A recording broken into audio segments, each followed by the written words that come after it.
The abandoned subway tunnels beneath Detroit stretched like arteries through a corpse, carrying only darkness and the whispers of forgotten civilization.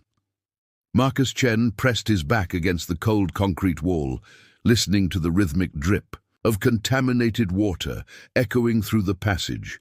3 days without food, 2 without clean water. The surface world had become a hunting ground for the collective's enforcement drones, leaving the underground as humanity's last refuge. A low growl resonated from the shadows ahead, causing Marcus to freeze. His hand instinctively moved to the makeshift knife at his belt, though he knew it would prove useless against whatever stalked these tunnels. The sound came again, deeper, more deliberate. Not the mindless hunger of the infected that roamed the upper levels, but something calculating.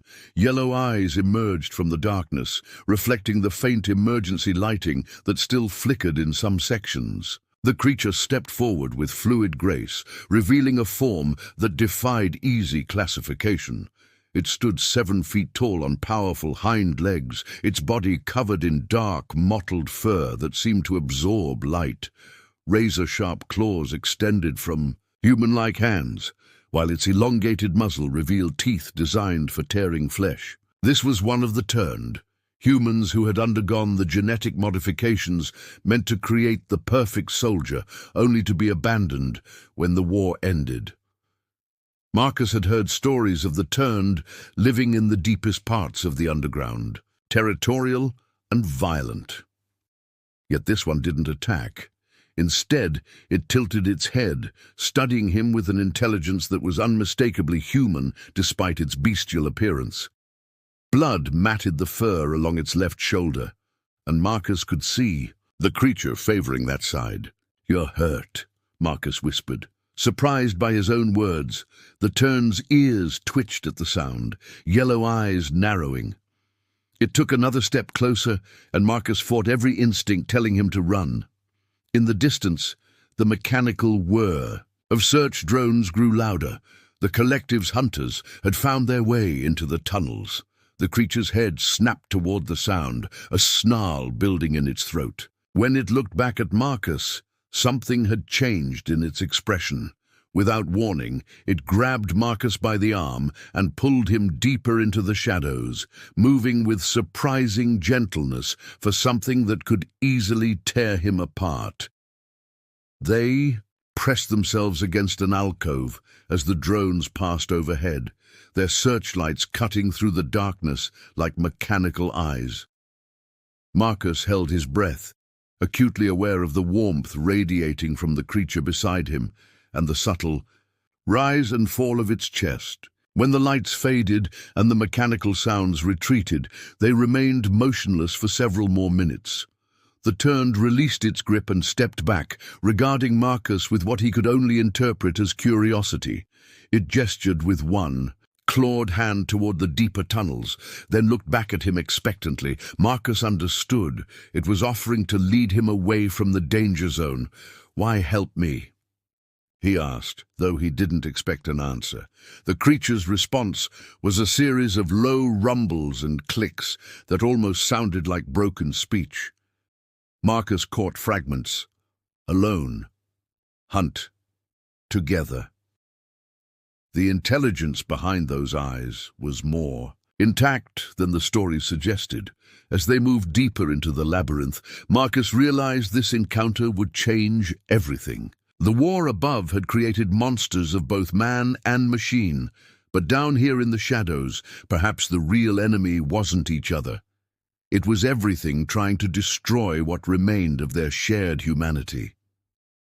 3 weeks had passed since that first encounter, and Marcus had learned the creature's name, or at least the closest human approximation. Razor came from the clicking sounds it made when referring to itself, though Marcus suspected the real meaning was lost in translation. They had established a routine of sorts. Razor would hunt in the deeper tunnels where larger prey lurked, while Marcus scavenged in the upper levels where his smaller size and human appearance were advantages. The abandoned maintenance station they'd claimed as their base sat at the intersection of 4 major tunnel systems. Razor had chosen it strategically, multiple escape routes and a clear view of approaching threats. The creature's tactical thinking impressed Marcus daily. Despite its fearsome appearance, Razor planned each move with military precision, evidence of the human soldier it had once been.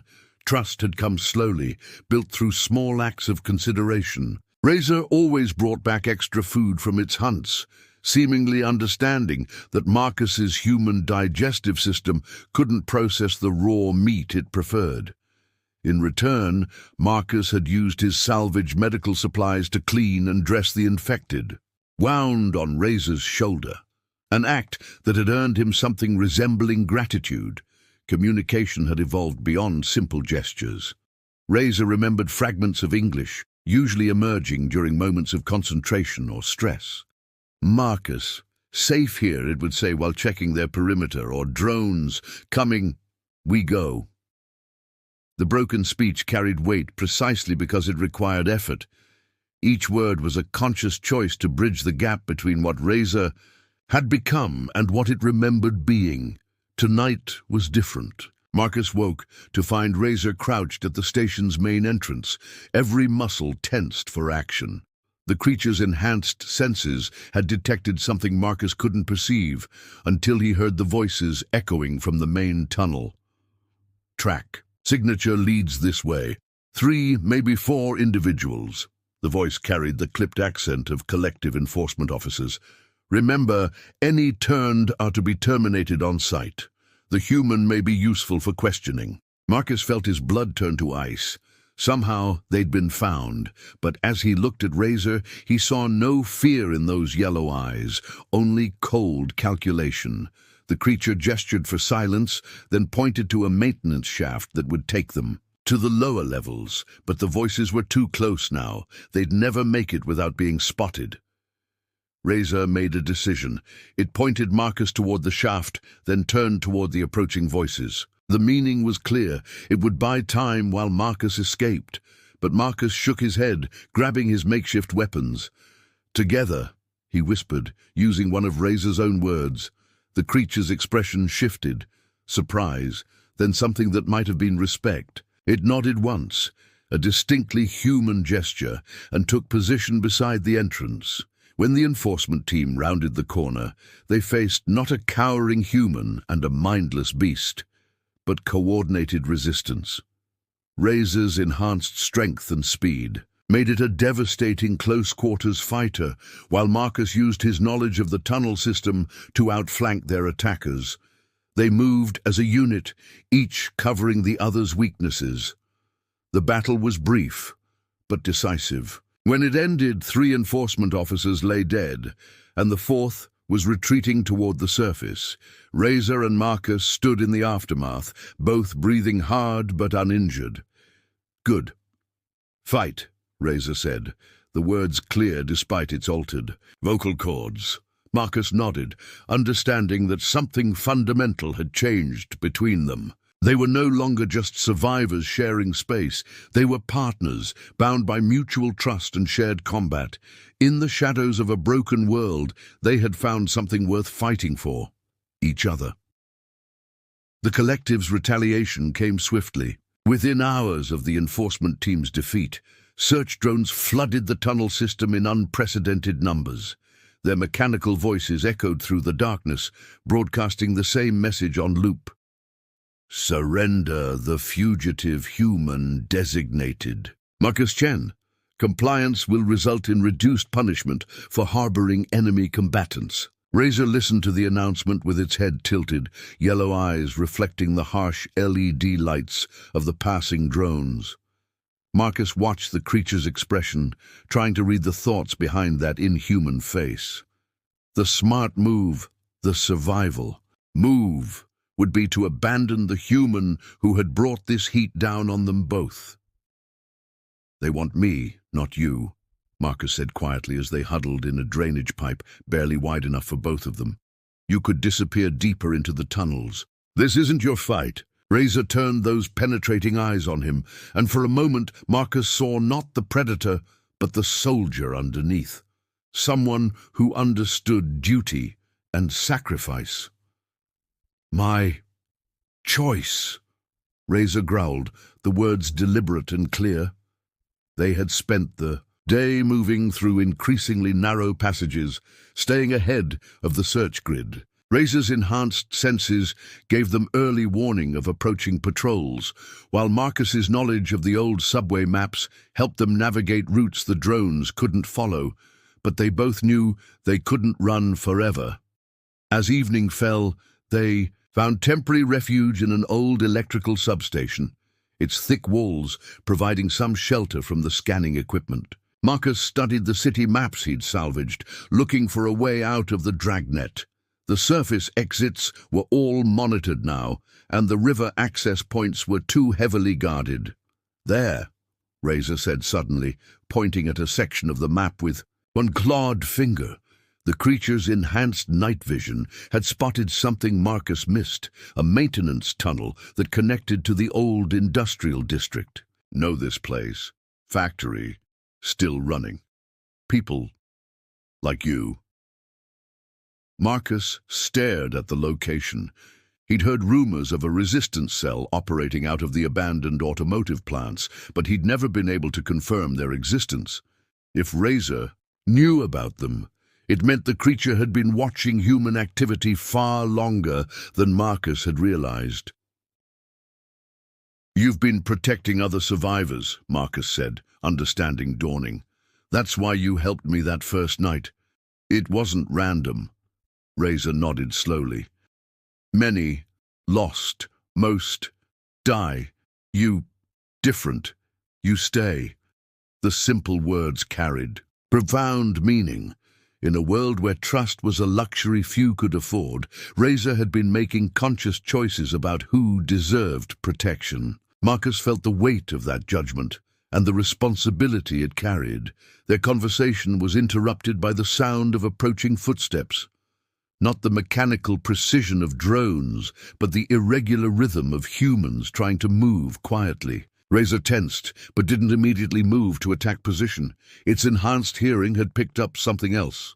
"Marcus?" The voice was barely a whisper, but unmistakably human. "Marcus Chen. We're friends of Sarah's." Sarah, Marcus's sister, who had disappeared during the initial collective occupation.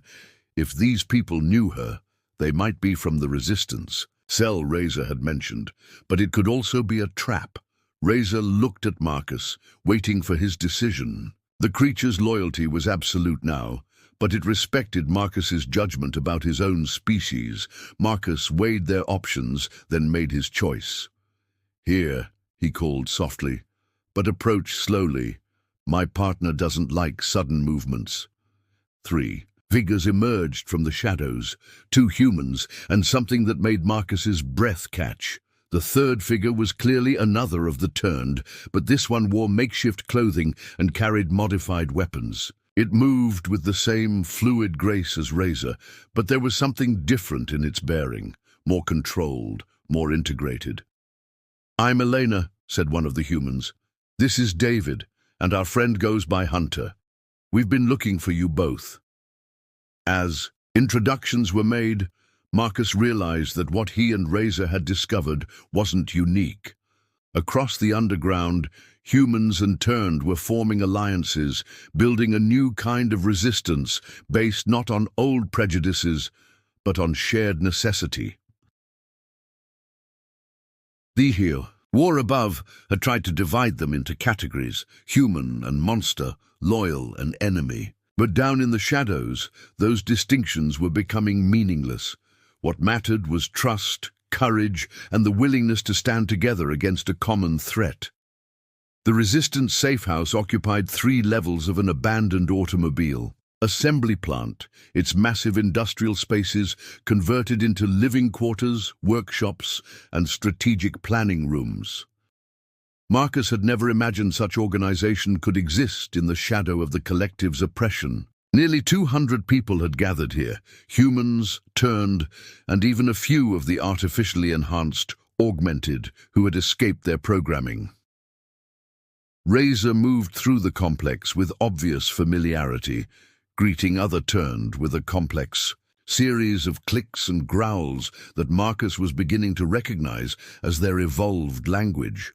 The creature's status here was clearly significant. Others deferred to its judgment, and Marcus noticed how the Turned formed a protective perimeter. Whenever Razor was in conversation with the human leadership, Elena led them to a command center where Sarah waited. Marcus's reunion with his sister was emotional but brief. The situation was too critical for extended celebration. Sarah had become one of the Resistance's key strategists, her background in urban planning proving invaluable for navigating the city's hidden infrastructure. The collective is planning something massive, Sarah explained, spreading tactical maps across a metal table. Our sources inside their command structure report they're pulling enforcement units from across the region. Whatever they're planning, it's bigger than just hunting down individual fugitives. Hunter, the Turned, who had helped guide them here, leaned over the maps with fluid grace. When it spoke, its voice was clearer than Razor's, though still marked by the characteristic growl. Biomass scanners. They're deploying them systematically, not just hunting, mapping, every living thing in the underground. Marcus felt cold dread wash over him. Biomass scanners could detect genetic signatures through tons of concrete and steel. If the collective was deploying them systematically, nowhere in the tunnel system would remain hidden. Timeline? Asked James, the Resistance's nominal leader, a former military officer who had refused the collective's conscription orders. 72 hours, Sarah replied. After that, every tunnel, every safe house, every hiding place will be compromised. The room fell silent as the implications sank in. Marcus looked around at the faces surrounding him, human and Turned alike, all bound together by their refusal to accept the collective's vision of order. 3 days to evacuate or fight, and nowhere left to run. Razor spoke up, its words carefully chosen. Not all lost. Deep places, shielded. Natural caves, beyond city, but... It paused, struggling with the complex concepts. Too far, for all, many, left behind. Marcus understood. The deepest parts of the underground network connected to natural cave systems outside the city limits, but reaching them would require a dangerous trek through heavily patrolled territory. They could save some, but not everyone. We don't leave people behind, James said firmly. That's what separates us from them. Hunter's head tilted, a gesture Marcus had learned to associate with intense thought in the Turned. Division of force, some escape deep, others surface action, draw attention, make noise. Sarah nodded slowly. A diversion. If we hit multiple collective installations simultaneously, they'll have to respond. Pull forces away from the base. Scanning operation? Suicide mission, David pointed out grimly. Not if we're smart about it, Marcus found himself saying. All eyes turned to him, and he felt the weight of their attention. We don't need to destroy their installations, just make them think we're trying to. Hit and run, maximum chaos, minimum exposure. Razor moved closer to Marcus, a gesture of support that wasn't lost on the others. Human Turned teams, each different strengths. Together, stronger.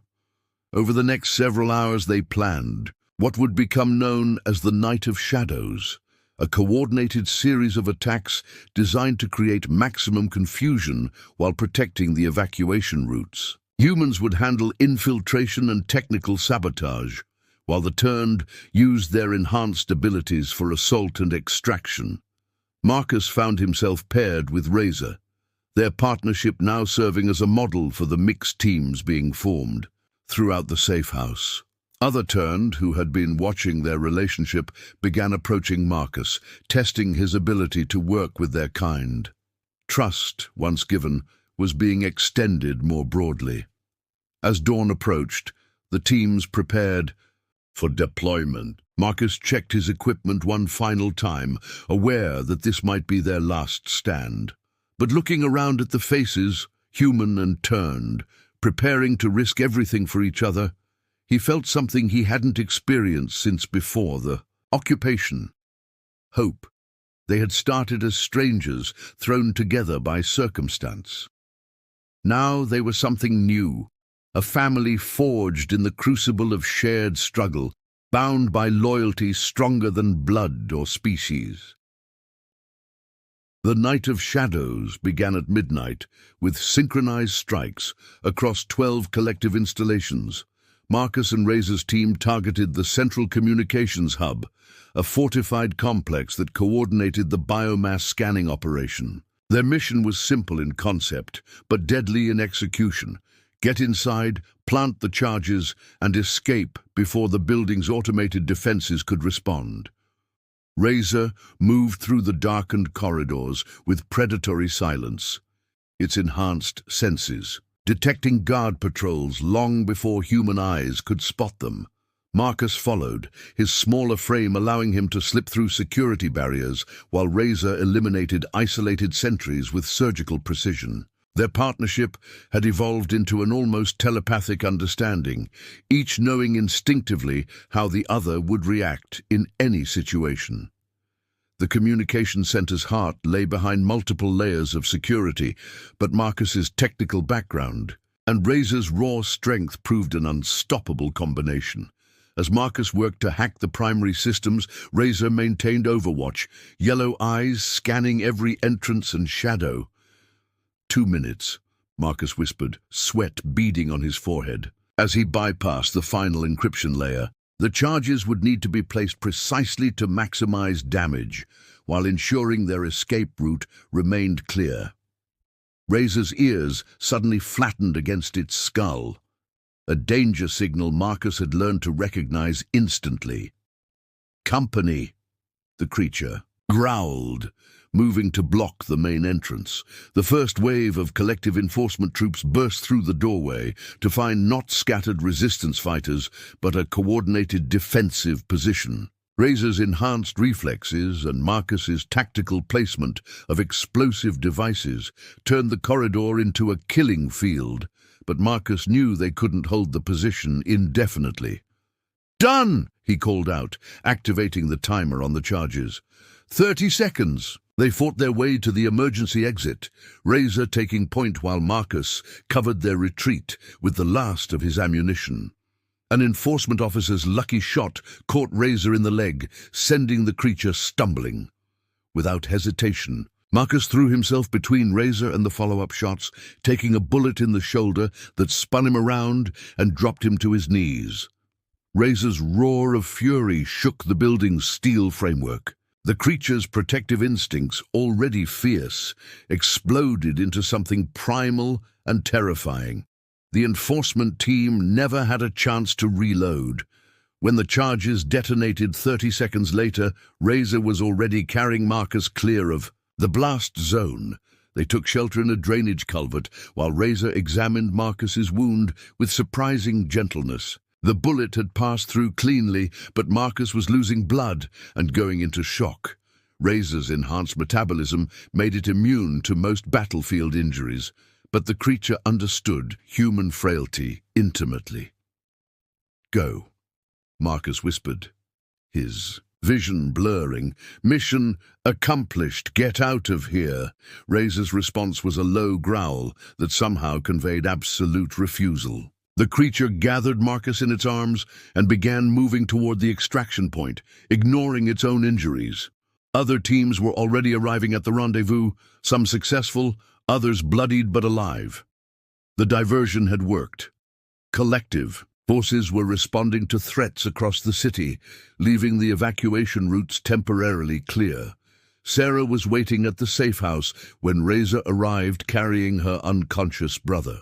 The makeshift medical team went to work immediately, but the prognosis was uncertain. Marcus had lost too much blood, and their medical supplies were limited. Hunter approached Razor as the creature maintained vigil beside Marcus's bed. Transfusion possible. Turned blood compatible. Dangerous, but possible. Razor didn't hesitate. Within minutes, the procedure was underway. Turned physiology allowing for rapid blood regeneration, while human medicine filtered out the more dangerous genetic modifications. It was experimental, risky, and completely against every collective protocol about species separation.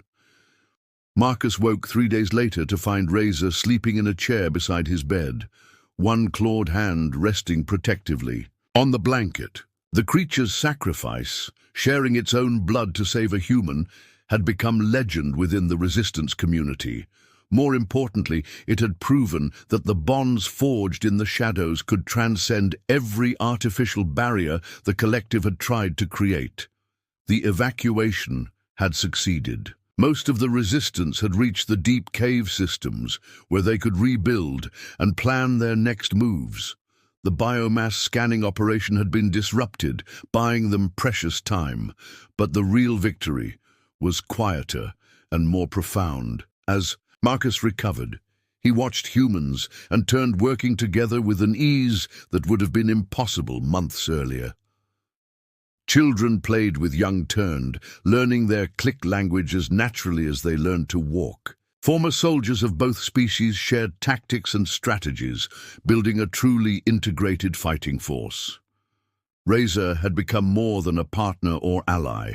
It was family in every sense that mattered. When Marcus finally stood and took his first steps toward full recovery, Razor was there to steady him, yellow eyes warm with something that could only be called love. The war above continued, but down in the shadows, something new was being born. Not human, not turned, but something that combined the best of both. Survivors who had learned that in the darkest times, the species that mattered most was the one that stood together. Marcus looked at Razor and saw not a predator or a monster, but a brother forged in blood and shadow, proved in fire and sacrifice. Their bond would outlast the war, outlast the collective, outlast everything except the loyalty they had sworn to each other in the depths beneath a broken world.